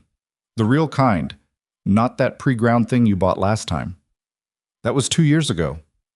"I remember it specifically." Evan almost smiled. Didn't quite. "I'll get the good stuff." He left. Thomas watched the door after it closed. His expression did something that Jackson, from his position at the counter, reading through the copy of the Harlan Voss documents Reyes had left him, chose not to look at directly. Some things were not meant to be witnessed. At 4:30, Okafor called on Jackson's phone, a direct line he'd provided that morning. "Corbin's attorneys requested a meeting with the U.S. Attorney's Office," Okafor said, "this afternoon, which means they've looked at what we have and they're interested in having a conversation before this goes further. He's going to cooperate. He's going to try to negotiate. Whether that's cooperation depends on what he offers." A pause. "The major in Georgia requested counsel within an hour of being served. He's scared. Scared people are useful. And the Harlan Voss executives. 3 of them are currently on a flight back from Dubai that lands in Denver tomorrow morning. Federal marshals will be at the gate." Okafor's voice had the particular quality of someone who'd been moving pieces on a board for a long time and was watching them finally reach their positions. "This is going to take months in the courts, maybe longer, but the structure of it is solid." "Because of Aaron's work," Jackson said. "Because of Aaron's work and because you brought it out of the ground." A brief pause. "How are you doing, Reed?" The question landed with more weight than its words accounted for. "I'm fixing a fence," Jackson said. A moment of silence on the other end. "All right," Okafor said. "I'll be in touch." Jackson set the phone down. Through the kitchen window he could see the North 40, flat under snow, the fence line running along its edge, the tree line beyond it dark against the white and gray of the late afternoon sky. Somewhere under that ground was a seam of lithium-bearing clay that had been the cover story for something much older and much uglier, and which was now simply mineral deposit on a private property whose ownership was no longer in question. Thomas came and stood beside him at the window. They looked at the land together for a moment without speaking. "He would have been 41 this year," Thomas said. "I know. He talked about this place when he was overseas, specific things. Which section of fence always went down after a hard winter, which field drained slow." Thomas's voice was even. "Small things, like he was keeping inventory." "He was keeping inventory," Jackson said. "He was making sure he remembered why." Thomas was quiet. "He knew why," Jackson said. "Right to the end. He knew why." The old man put his hand flat on the windowsill. It was a small gesture, and it stayed there for only a moment, and then he moved away to start the kettle, and the afternoon continued. Okafor's vehicle cleared the property line at just past 5 in the afternoon, and the sound of it faded into the tree line. And then there was only the wind off the North 40 and the particular silence that follows when people who've been carrying authority leave a space, and the space has to figure out what it is without them. Thomas stood at the kitchen window and watched the drive for a moment after the vehicle disappeared. His coffee had gone cold. He didn't drink it. Jackson cleared the table, the folders. The copies Reyes had left, the legal pad with Okafor's notes from the morning session, and stacked them on the desk in the farm office with the CB radio and the Harlan Voss documents. He didn't file them or organize them. He just got them off the kitchen table because the kitchen table needed to be a kitchen table again. Evan came in from outside around 5:30 with snow on his jacket and the look of a man who'd been doing physical work to avoid being inside his own head, which Jackson recognized as a legitimate strategy and didn't comment on. The 3 of them moved around the kitchen for a while in the way people move around a shared space when they're not ready to sit down and be still yet. Evan started coffee. Thomas found something in the refrigerator and began the mechanical process of assembling food without having decided what the food was going to be. Jackson fed Titan and checked the water bowl and performed the small maintenance of the animal's needs because the animal's needs were concrete and the rest of the afternoon was not. They ate at the kitchen table. Simple food, nothing considered. The conversation was minimal and functional. Past this, is there more of that? The kind of language that holds space without demanding anything from the people using it. After dinner, Thomas went to the front room and sat in the chair by the window that Jackson had already identified as his chair. The one with the slight depression in the cushion that corresponded to decades of the same body in the same position. He didn't turn the television on. He sat with his hands on the armrests and looked at the window and the dark beyond it. Jackson did the dishes. Evan dried. Neither of them spoke for the first several minutes. "He's processing," Evan said quietly, not asking for a response, just naming it. "Yeah," Jackson said. When Okafor said yes, that Aaron was redirected because of what he found. Evan set a plate on the stack and picked up another. "I watched his face." Jackson kept washing. "He already knew," Evan said. "He'd known for years. But knowing and being told officially, those are different things." "They are," Jackson said. Evan was quiet for a moment. "Is it better to have it confirmed?" Jackson thought about how to answer that honestly. "It's not better or worse. It's just real. It stops being something you carry alone." He handed Evan the last mug. "That changes the weight of it, doesn't remove it." Evan dried the mug and set it down and looked at the counter. "I spent a long time being angry at Aaron," he said, "after he died. Not because he died. Not the way you'd think. I was angry because everyone grieved him so loudly, and I had to grieve him quietly because I was supposed to be the strong one. The one still here." He paused. "And some of what I was grieving was things I never said to him while he was alive." Jackson drained the sink and dried his hands. "That's grief," he said. "That's what it actually is most of the time. Not the clean version." Evan looked at him. "Did you grieve him?" "Yes." "How?" Jackson thought about 10 years of mountain roads and broken down trucks, and the particular weight of a promise he'd been carrying at the wrong angle for too long. "Badly," he said. "For a long time, badly." Evan absorbed that. Something in him seemed to settle slightly at the honesty of it. The way people settle when they find out the thing they've been ashamed of is not uniquely theirs. They left the kitchen to Thomas and went out to the porch for a while. The cold was sharp and clarifying. The snow had stopped an hour ago and the sky had cleared, and above the tree line the stars were the particular density you only saw at this altitude and this distance from city light. Not decorative, just factual, the actual number of stars that existed. Evan leaned against the porch rail and looked at the North 40. "I want to stay," he said. "I know I've made it complicated. I know there's going to be a long process of earning that back." He paused. "But I want to stay." "Tell him that," Jackson said. "Not me." "I know." Evan was quiet. "I'm practicing." Jackson almost smiled. Didn't quite. They stood on the porch for a while without needing to fill it.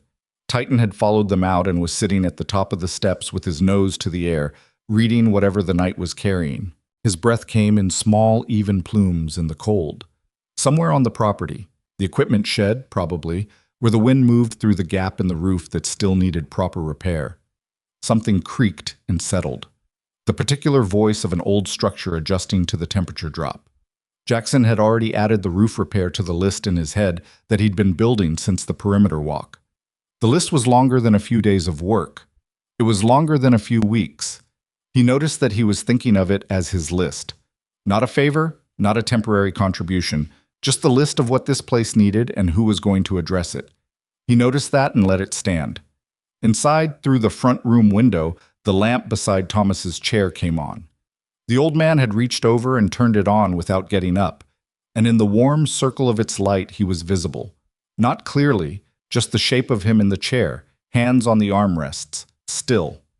But no longer looking at the dark. Evan saw it too. He pushed off the porch rail and opened the front door and went inside, and Jackson heard the low sound of his voice saying something to Thomas, and after a moment Thomas's voice answering, and it wasn't a long exchange or a dramatic one. Just two people in a room, talking. Jackson stayed on the porch a little longer.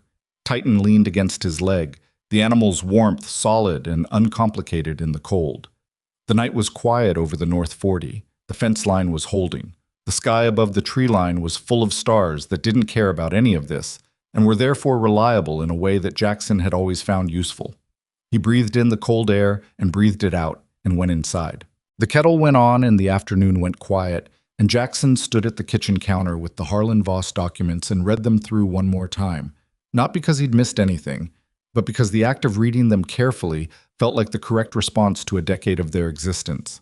All that legal language, all those addenda and subclauses and compliance timelines, paper architecture built to dispossess an old man of land his family had worked for 100 years. It looked so ordinary on the page. That was always the thing that got him about institutional harm. It looked like paperwork. He folded the documents, set them on the counter, and went outside to fix the fence. The North 40's perimeter fence had 3 downed sections, as he'd noted on the perimeter walk the night before. Snow load on aging posts, the kind of incremental structural failure that happened everywhere in Wyoming in January and required nothing more than wire, a fencing tool, and the patience to work with cold hands. Evan had left tools in the equipment shed before going into town, arranged on the pegboard with the same instinct for organization that Jackson suspected had been there before Harlan Voss, before the debt, before the 18 months of making choices that looked practical and felt wrong. He worked for 2 hours. Titan ran the fence line ahead of him, checking scent, burning energy, doing the thing that kept his mind ordered. The cold was sharp but manageable. Jackson's hands were numb in the gloves, and he worked through it the way he'd worked through every physical discomfort in his adult life. Not by ignoring it, but by treating it as information rather than complaint. The last section of fence was the one farthest north, closest to the tree line. As he was setting the last post, he found something that stopped him. A surveyor's marker. Metal stake, orange flag, partially buried under snow. Recent enough that the plastic flag hadn't faded. The stake had a marking code stamped on its collar, the kind that corresponded to a survey firm's job number. Harlan Voss's people had already been out here, before the storm, before last night. They'd been staking the property. Jackson stood in the snow and looked at the stake for a moment. Then he pulled it out of the ground, walked to the tree line, and threw it into the brush. Then he went back and pulled the other 2 he found within 20 yards of the first. It wasn't an official act. It wouldn't affect the legal process in either direction. He just didn't want them in the ground. He came back to the house at dusk, stamped the snow off in the entryway the way he'd watched Evan do it, and found Thomas at the kitchen table with a mug of coffee and a man Jackson hadn't met sitting across from him. The man was late 60s, heavy-set, wearing a county sheriff's department jacket over civilian clothes. He had the patient, slightly weary quality of small-town law enforcement, not incompetent, not idealistic, just shaped by decades of working problems that were mostly human and mostly preventable. He looked at Jackson with the specific alertness of someone who had been told about him and was doing a rapid comparison between the description and the reality. "Deputy Sheriff Rand Kowalski," he said, not standing. "Sit down." Jackson sat. Thomas refilled his own coffee and didn't volunteer anything. "I've been informed by federal authorities this morning that there was an incident at the Raven Hollow Motel last night involving private individuals associated with a company called Harlan Voss," Kowalski said. "I've also been informed that my jurisdiction is asked to defer to federal authority on any related matters." He paused. "I want you to know that phrasing is something I find about as palatable as it sounds." "I understand," Jackson said. "I'm not here officially. I'm here because Thomas Whitmore has been a resident of this county for 62 years, and I've known him since I was a deputy trainee, and I want to hear from him directly that he's all right." Thomas looked at Kowalski over his mug. "I'm all right, Rand. You spent 3 days in a frozen hole." "I've slept in worse places." Kowalski made a sound that was not quite a laugh. He looked at Jackson. "The 3 men at the motel. You didn't engage with them physically." "No." "You exited via the bathroom window." "Yes." Kowalski considered him. "You've got some background." "Some." "Military." "Yes." A pause. "The Harlan Voss people are claiming trespassing and harassment of their representatives. They filed the complaint this morning at 0800. Kowalski set his mug down. I received a call from a federal attorney 40 minutes later advising me those claims were likely to be withdrawn as part of a broader proceeding and requesting I not act on them. He looked at Jackson steadily. So I'm not acting on them, but I want to hear your account. Jackson gave it. Short, sequential, no editorializing. He'd done 3 versions of this already, and the practice showed. Kowalski listened without interrupting. When Jackson finished, Kowalski was quiet for a moment. Ruth Mackey, he said finally. She gave them the key. I'm not making a complaint about Ruth, Thomas said. I don't know what they told her or how they asked. I know what they told her, Kowalski said. She called me this morning. She told me they said they were family representatives and they were concerned for your welfare. He paused.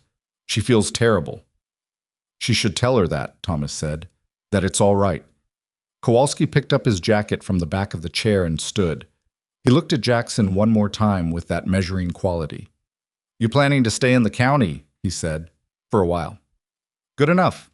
Kowalski extended his hand and Jackson shook it. The man's grip was working hand firm, no performance in it. Thomas, you need anything? Call me directly, not the dispatch line. I know your number, Rand. Kowalski left. Thomas listened to the sound of his vehicle leaving, then looked at Jackson. He's a good man, Thomas said. He seems like it. He arrested Aaron once for fighting outside the bar in Raven Hollow, 2002. Aaron was 22. Thomas's mouth moved in something that was very close to a smile. Rand released him in the morning and told him he was too smart to waste it being stupid. He paused. Aaron quoted that back to me twice before his first deployment. Jackson didn't say anything. He just let the story exist in the room. Evan came back with groceries at 6. He also came back with proper coffee, the kind in the paper bag from the actual roaster, not the supermarket shelf, which he set on the counter without comment and which Thomas noted without comment, and those 2 silences functioned as a conversation that would have taken much longer to have out loud. Dinner was practical. Evan cooked, not elaborately, just competently, eggs and potatoes, and something with onions that filled the kitchen with smell and heat. Thomas ate more than he had that morning. Jackson ate everything in front of him and was honest enough to accept a second helping when it was offered. They didn't talk much during the meal. The silence wasn't uncomfortable. It was the silence of people who'd been through a specific thing together and were letting the specific thing settle before they decided what to say about it. After dinner, Evan washed up and Jackson dried and Thomas sat at the table and nobody suggested he help, and he didn't offer. At some point, the configuration of the 3 of them in the kitchen, the distribution of tasks, the small logistics of a shared space, found a rhythm that felt less constructed than it had any right to after 24 hours. Titan lay under the table. He had claimed that position within an hour of arriving in the farmhouse and seemed to consider it permanent. Jackson's phone rang at 8:30. Okafor. He stepped out to the porch to take it.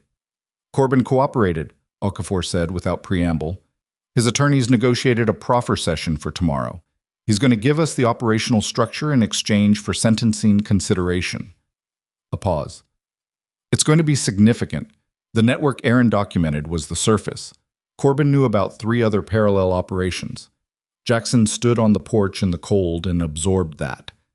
How many people, he said. Total network participants across all operations. Early count is somewhere between 20 and 30 individuals with varying levels of involvement. It's going to take time to fully map. Okafor's voice had that specific quality of a man who'd been waiting a long time and was now running fast and finding it felt different than the waiting. The Harlan Voss executives landed in Denver this morning. All 3 are in federal custody. The lead attorney is already talking. The major in Georgia. He retained separate counsel from Corbin, which tells you everything about how those conversations are going to go. A pause. Read. The question of what happened to Aaron's convoy, the amended after-action report, the route change. That's going to be investigated as part of this. It's going to be a full investigative process. It's going to take time. There won't be a clean answer at the end of it, in the way people want clean answers. I know that. But there will be an answer. Okafor paused again. I want to be clear about what I mean. There will be a documented factual record of what happened, who changed what and when and at whose direction. It may not translate into criminal charges on that specific count. The legal threshold for what happened to Aaron's convoy is going to be contested in ways that are complex. He stopped himself. What I'm saying is, you'll know. Thomas will know. It'll be in writing, official, permanent. Jackson looked out at the North 40 in the dark. The snow was blue-white under the cloud-diffused moon. The fence line ran clean along the edge of it, the 3 repaired sections indistinguishable from the rest. That's something, Jackson said. It's what I can tell you right now. All right. He went back inside. Thomas was still at the table, hands around a fresh mug. Evan was in the front room, and Jackson could hear the low sound of the television. Not loud, just present, the sound of someone wanting a little background noise, which was a human thing, and made sense. Thomas looked up when Jackson came in and read his face the way old soldiers read faces, quickly, accurately, without asking for verbal confirmation. It's moving, Thomas said. Not a question. It's moving. Thomas nodded once, slowly. Will I know, eventually, what happened before the convoy? Yes, Jackson said. Eventually. Okafor said there will be a documented record. The old man's hands tightened slightly on the mug.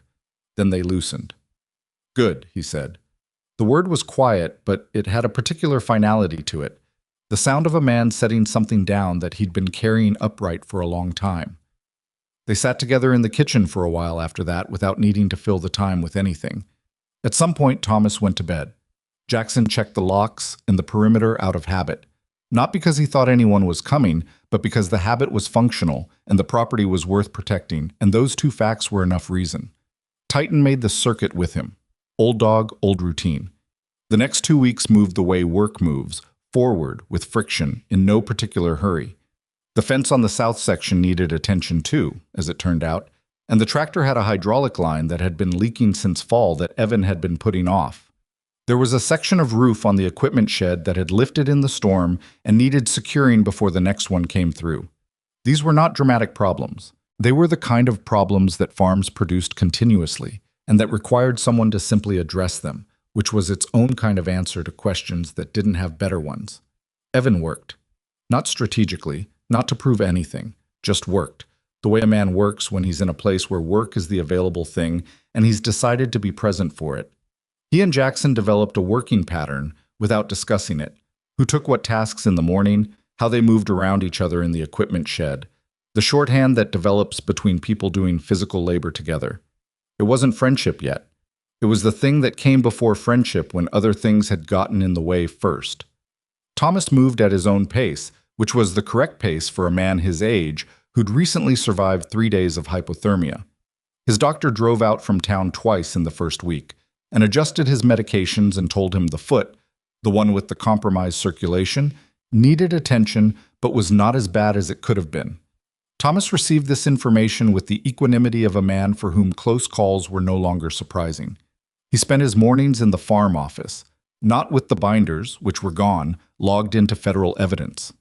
He sat at the oak desk and worked through correspondence that had been accumulating, property records, the accumulated administrative life of a working farm that had been running on one partial engine for too long. Jackson found him in there one morning with a photograph on the desk that hadn't been there before. A framed one, 6x8, Aaron in uniform, the one that Jackson recognized as a unit photo from before the Helmand deployment, different from the bunker photograph. Cleaner, more recent. Thomas looked up and saw Jackson looking at it. I kept it in the bureau drawer, Thomas said. Since he died. I kept meaning to put it out, and I never did. He paused. Evan found it. Put it there this morning. Didn't say anything about it. Jackson looked at the photograph and then at Thomas.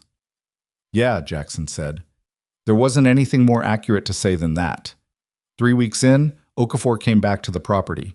Not with a team this time, alone, in a personal vehicle, on a Saturday morning. He sat at the kitchen table and drank Thomas's coffee and laid out where things stood in the plain-spoken way that Jackson had come to recognize as his natural register when he wasn't in an official capacity. Corbin's proffer had held up. The operational structure he'd described matched the documentation in Aaron's binders point for point and then extended considerably beyond it. 7 additional individuals had been identified across the parallel networks. 4 of them had already been contacted by federal investigators. 2 had retained counsel.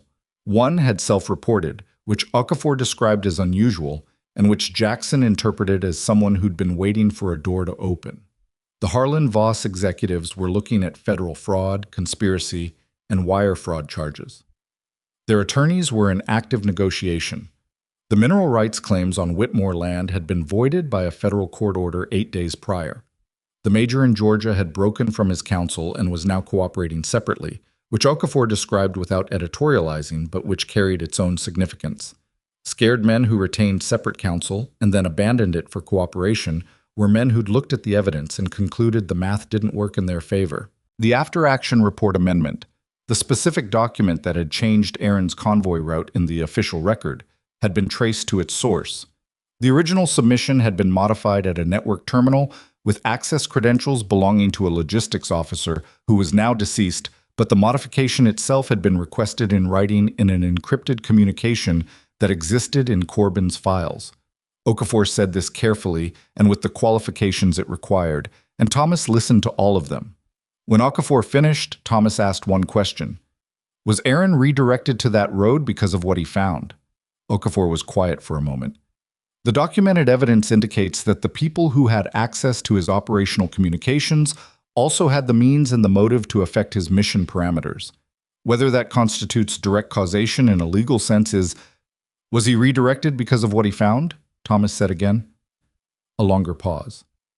Yes, Okafor said. In the judgment of everyone who's looked at this evidence, yes. The kitchen was very quiet. Thomas put his hand flat on the table. He looked at it. He breathed in and out twice, slow and even, the way a man breathes when he's keeping something contained. Not because it should be contained, but because there are other people in the room, and he has been doing this long enough to make that choice. Thank you, Thomas said, for saying it plainly. You deserved a plain answer, Okafor said. Evan had been standing in the doorway. He'd come in from outside and stopped there when Okafor started speaking, and he'd stayed.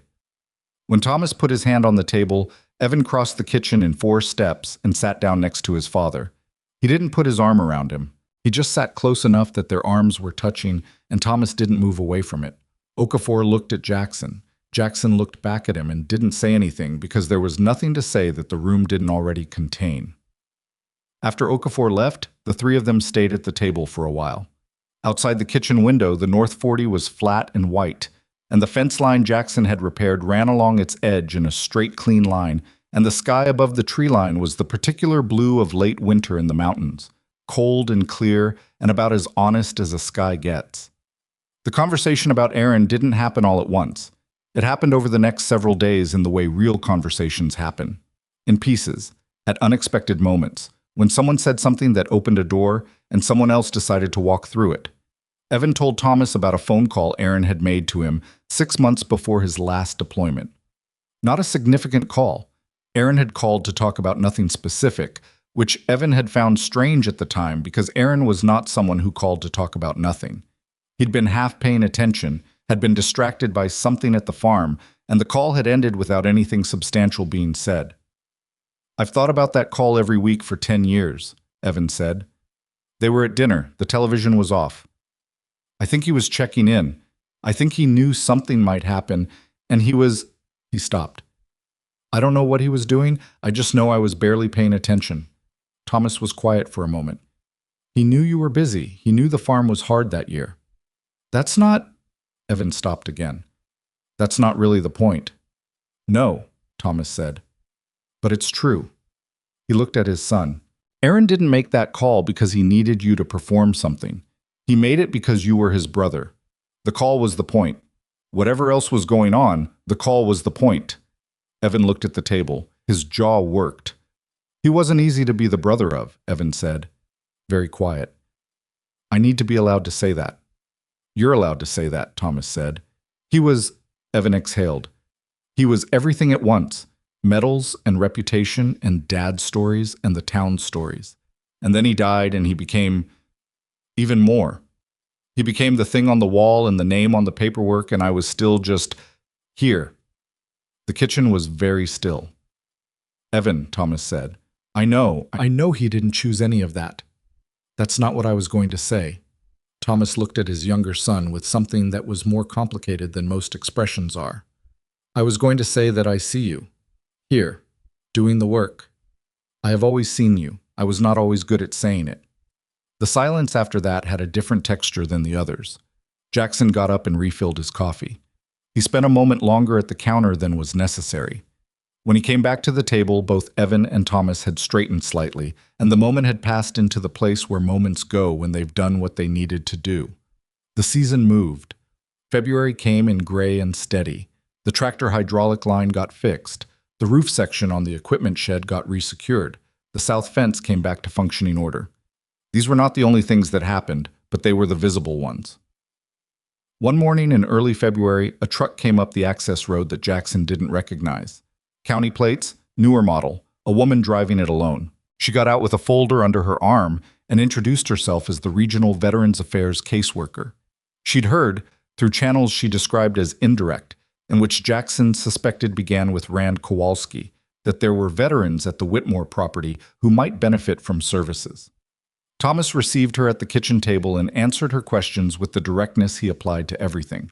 Jackson sat in, but didn't volunteer anything. Titan stationed himself under the table in his customary position. The caseworker was thorough and non-condescending, which put her several rungs above average in Jackson's experience of bureaucratic welfare interactions. She went through available programs, flagged 3 that applied specifically to Thomas's situation, noted 2 that might apply to Jackson, and set the folder on the table without making a production of it. After she left, Thomas picked up the folder, read through it, set it down. She flagged a residential care access program, Thomas said, for veterans who own agricultural property and are operating under financial hardship. There's a provision for community support structures. Jackson waited. It's designed to allow veterans' properties to serve dual function, private residence and limited community support services, a room, a meal program, that kind of thing. Thomas looked at the folder. The farm qualifies. What are you thinking? Jackson said. I'm thinking that Aaron wanted to build something here. Thomas kept his eyes on the folder. He talked about it once, years ago. Something about veterans coming back and having nowhere to land. He'd seen enough of that overseas, like men who came back and fell through the gaps. He paused. He never built it because he ran out of time. Jackson thought about the recording in the bunker that Aaron had left, the one described in the binder's index, which Okafor's team had taken with the evidence package. He'd read the transcript in the copy Reyes left behind.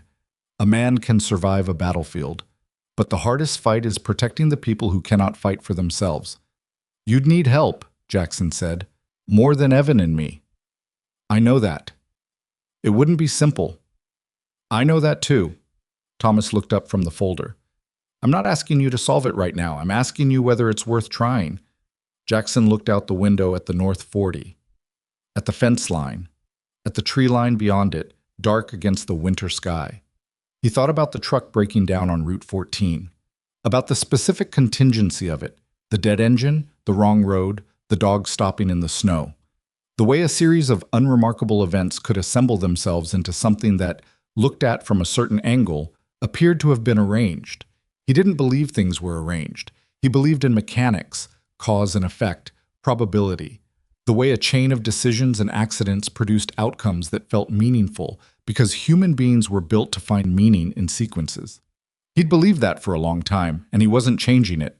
But standing in the kitchen of the farmhouse that Aaron Whitmore had grown up in, looking at a folder about building something Aaron had wanted to exist, he thought that maybe the arrangement didn't need to be literal to be real. Maybe it was enough that the pieces had come together. Maybe the question of how they got there was less important than what you did with them now that they had. Yes, Jackson said, it's worth trying. The project didn't have a name for the first 3 months. It was just work. Applications filed, phone calls made, a conversation with Kowalski, who turned out to know the county zoning board better than anyone had a right to, a meeting with the VA caseworker who came back twice and brought a colleague the second time. Evan drove to Cheyenne twice for meetings with a nonprofit attorney who specialized in agricultural community programs, and who charged less than Jackson expected because, she said, these cases mattered. The first person who came to stay was not a veteran. He was a 26-year-old named Marcus who worked a seasonal ranch job 2 counties over and had been sleeping in his truck since November, because the ranch foreman had sold the bunkhouse property to a developer and given the workers 2 weeks.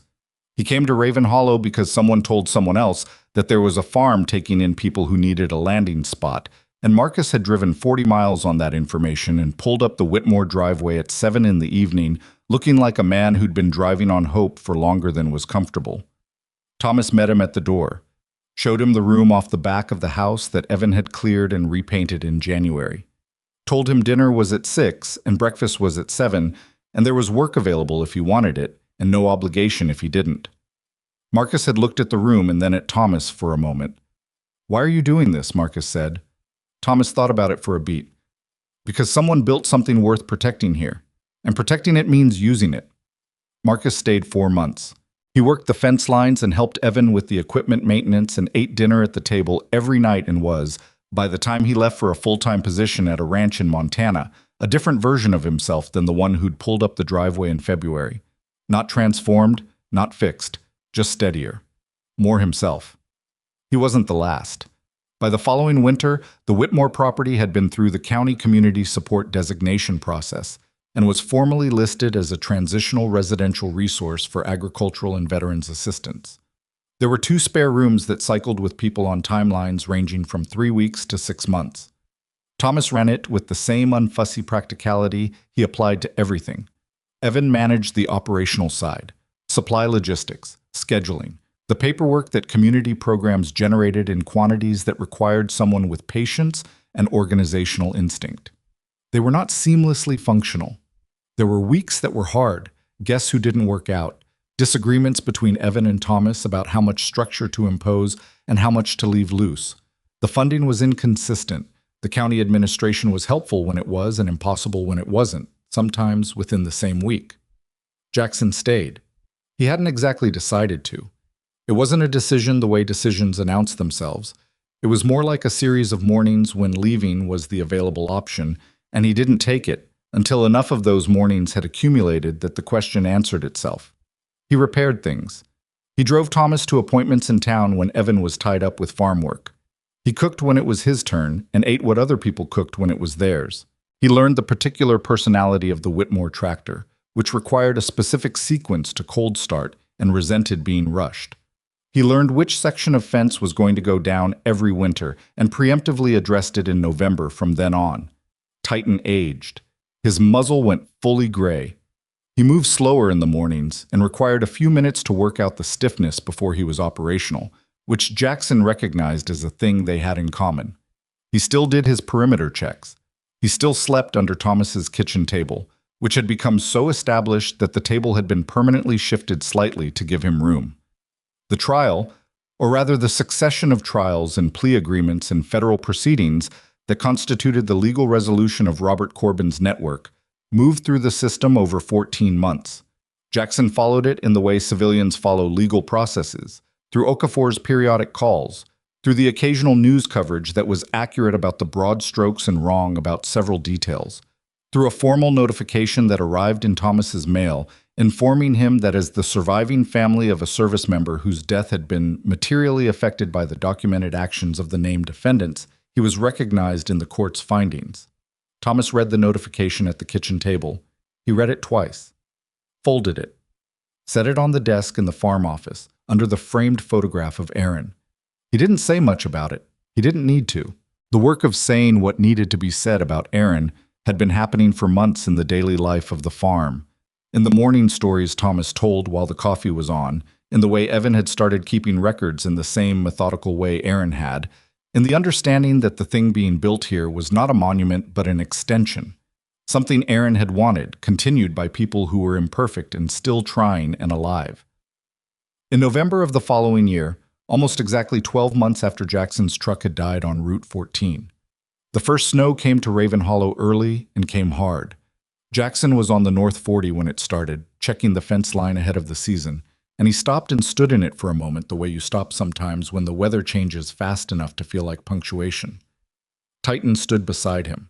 The old dog lifted his nose to the falling snow with the same attention he'd brought to every environment he'd ever worked. Still reading it, still present. Jackson looked at the farmhouse from the north field, the lights in the kitchen windows, The smoke coming from the chimney that Evan had repointed in September. The truck in the drive that belonged to the current guest. A veteran named Claire who was 3 weeks out of a program in Laramie and learning the specific skills of being somewhere quiet after a long time of not being somewhere quiet. He looked at the fence he'd fixed 11 months ago. He'd fixed it well. He turned around and walked back to the house. The kitchen was warm. Thomas was at the table with Claire, talking about something that involved a hand-drawn diagram on a piece of paper that Jackson didn't try to interpret. Evan was at the counter making something that involved more onions than any recipe Jackson knew required. Titan walked in ahead of him, went under the table, and exhaled with the depth of a being that has located its position and found it acceptable. Nobody made a thing of Jackson coming in from the cold. He took off his coat, hung it by the door, poured himself coffee from the pot, and sat down at the table. That was the whole of it. That was what it looked like. The hardest thing Jackson Reed had done in 10 years of trying to outrun a dead man's last request was not fixing the fence or pulling a frozen old man out of the ground or sitting in a motel room while men with fleet purchase vehicles looked for him in a blizzard. It was this. Sitting at the table, staying in the room, choosing, morning after morning, to be present for the specific and unspectacular and irreplaceable life of a place that needed him in it. Aaron had known that somehow. Had known that the man who was impossible to read and had no idea what to do with a compliment was capable of it if he stopped running long enough to find out. Outside, the snow kept falling. Inside, someone laughed at something. Thomas, a real one, the kind that surprised you with how much life was in it. The kitchen smelled like onions and coffee and wood smoke and the specific animal warmth of a dog who had decided this floor was his. Jackson sat in it. It was enough, more than enough. It was the whole point. The ones who don't come home are always with the ones who do. The question is never whether you carry them. You do, you will, you should. The question is what you build with the weight.